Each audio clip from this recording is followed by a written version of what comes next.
Medical school literally changes you. And here's the proof. I made this tweet just last week and so many people agreed with me. And to some extent, it was a little bit problematic, the responses that I received. But yeah, no one talked. You know what, let me not lie. My best friend did talk about this part of medicine before I got into it. But I chose to ignore her because I said, it can't possibly be like that. She was right, I was wrong. Let's talk about it.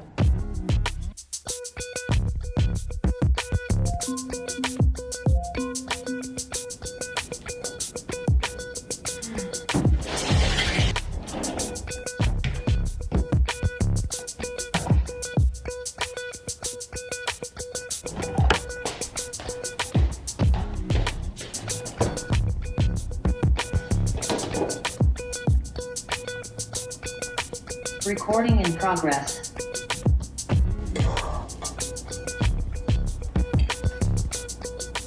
Hey y'all, welcome back to Made It to Medicine with Vix. That's me, and I'm a medical student at the University of Illinois College of Medicine on the Chicago campus. I come to you weekly with videos about my pre-med to med school life, a little bit of everything in between, trying to give you the scoop on medicine that I lacked. Before we get into this week's video, please hit the like button, the subscribe button, turn your notifications on so you don't miss a beat. But okay, let's talk about how medicine changes you. Well, from the beginning of this journey to becoming a physician, and I'm not just talking about medical school, I'm talking about as a pre-med student, it is something like creating a new driving force that makes you feel like you have to neglect everything and put all of your marbles, all of your eggs in one basket and totally commit to medicine. It was in 2015, the summer of 2015, when I had my first panic attack, anxiety attack, whatever you may call it. And it was simply because I was completing a biology assignment. I knew that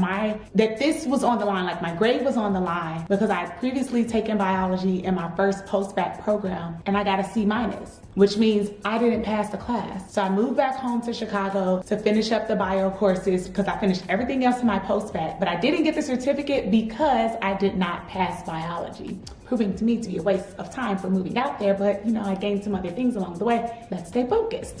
So I came home to take biology at, ironically, UIC for the summer, and it was 2 semesters of biology in a span of maybe 8 weeks, I want to say. Been kind of a long time, so I don't quite remember, but it was no more than 8 weeks. And I was completing an assignment. I struggled in bio essentially my whole life. Didn't really like it in high school. I loved chemistry, biology. It was just kind of boring to me. So I'm struggling and I have this panic attack. I literally could not breathe. My hands started shaking. I started hyperventilating and I didn't know what to do. I kind of had to wait till it passed, but can you imagine sitting in your room, doing your homework, and then this happens? I didn't put 2 and 2 together. My mother was just like, okay, we should go to the doctor. I got an EKG and they were like, oh, your heart is fine. But I was like, this is not normal. It's really giving not normal, but all right, it never happened again. So I thought maybe this was just a one-off chance. This was something that, you know, would never happen, or it wasn't like a long-term illness per se. Then let's fast forward to my post-bac program at Rosalind Franklin. And I'm studying and I'm in tutoring, doing all the things to get ahead as a student, you know, trying to not do this on my own. And I'm noticing that whenever I'm in my tutoring sessions, I'm answering the questions correctly, but I get to the exam and I can't remember anything. To me, this proves to be a problem. I talked to one of my professors about this and he was like, okay, so how did you pass the biochem exam, but you failed the clinical molecular cell biology exam? Ah, look at that, biology is coming back again, but in a more complex form, because it's not just general biology, it's like a grad level bio class. I'm like, well, I've been good at biochemistry my whole life. Chemistry, once again, something that I've liked since I was in 10th grade. It was easy to me. It came so naturally, and chemistry is a lot of like pathways. Sometimes it's like numbers, like the pathways to me are like equations. So I've always been good with math. Even to this day, I tutor kids high school, elementary, you know, in math because it's just my thing. She's like, but I don't understand. You did well on one exam, you didn't do well on the other. And I'm just like, when I got to the test, everything just left my brain. It's not that I'm not studying. It's not that I don't have study group. It's not that I don't have a tutor group. It's not that I don't go to problem-based learning on the weekends where we go through all these things. The doctor calls us to the board to explain something or draw it out. It's not like I don't do all those things, but something is impeding me from retrieving the information that I need to be successful. Spoke to a doctor at the campus clinic, and she told me that I had anxiety. And it wasn't until medical school when I realized that it's general anxiety disorder. Okay, what am I supposed to do? How am I supposed to treat this? I think that you'd benefit from being on medication. I had an appointment and then boom, the pandemic hits.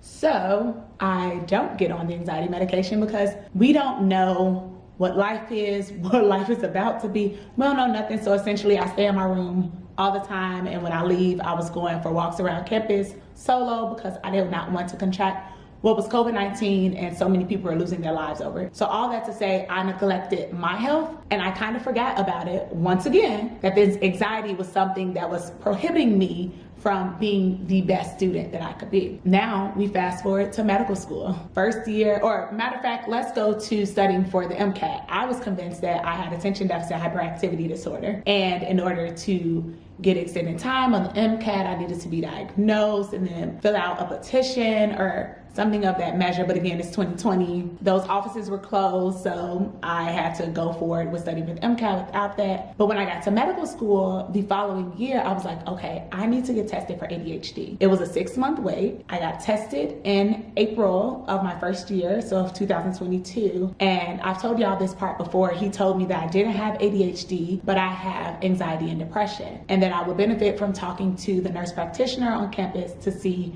how I should move forward. It was from then scheduling that appointment to finally learning that I have GAD, generalized anxiety disorder, and I need to be on some type of medication to calm my nerves during exams, to allow me to focus while studying and to push through and be my best academic self. And I'm sharing all of this with you because this is in part how medicine changed me. I'm not sure that this anxiety would have came out if I pursued and followed the career path of having my master's of public health, something that was a lot less stressful, something that when you leave the office, it stays there and it no longer continues to follow you, something that didn't make it so that I had to be in school for so long. You know, like all these little things, they build up, they fester, and then when the failures add on, that brings on more anxiety. So taking the MCAT 5 times definitely probably like started to create that anxiety, because those attempts definitely occurred before that first panic attack. And I can honestly say, like, I'm a different person now than I was when I came in 2 years ago. And I won't say this all like in a bad way. I'm extremely disciplined, I'm time oriented, I'm focused now, but also I'm a little quizzical or weary of things.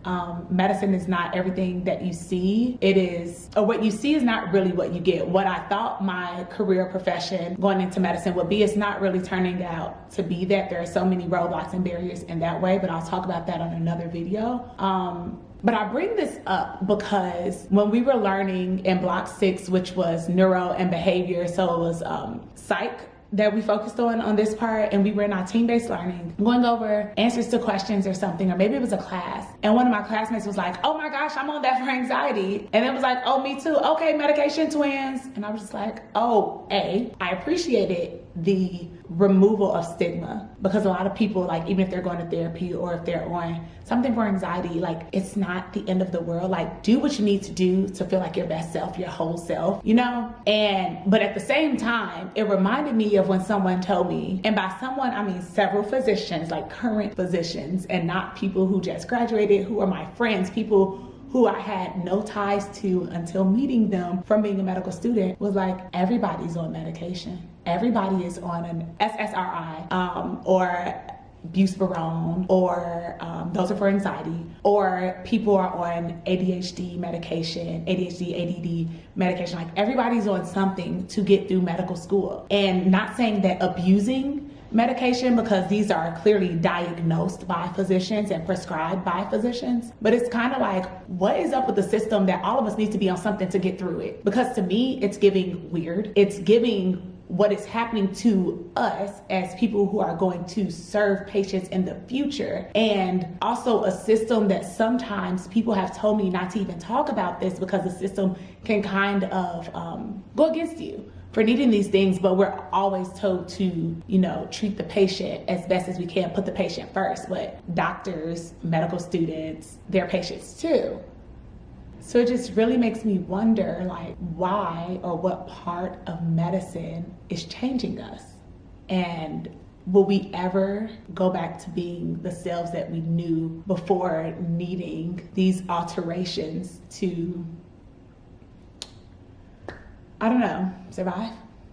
Let me know what you think down in the comments, because this is something that I've really been thinking about. Like, had I not chosen this path, would I need my little pill in the morning to calm my nerves, or the propranolol before an exam so I can think straight, a short acting, if you will, medication to calm my nerves even after I've taken the long acting one right after breakfast? Like, what is causing this, and what can be changed so that students are more heard and listened to, and not completely sacrificing things for their mental health, their wellness, and just for their own sake? I don't know, I don't have the answers, but I did want to share my story, because if you are this student, you are this person, it's okay. I'm not even saying something that's wrong with me, I just needed a little extra something to assist me. And I do think that that's fine as well. We do have to remove the stigma. We do have to remove the stereotypes that are associated with it. We have to be better as a society to actually care for the people who are around us, be more humane. Catch y'all next time.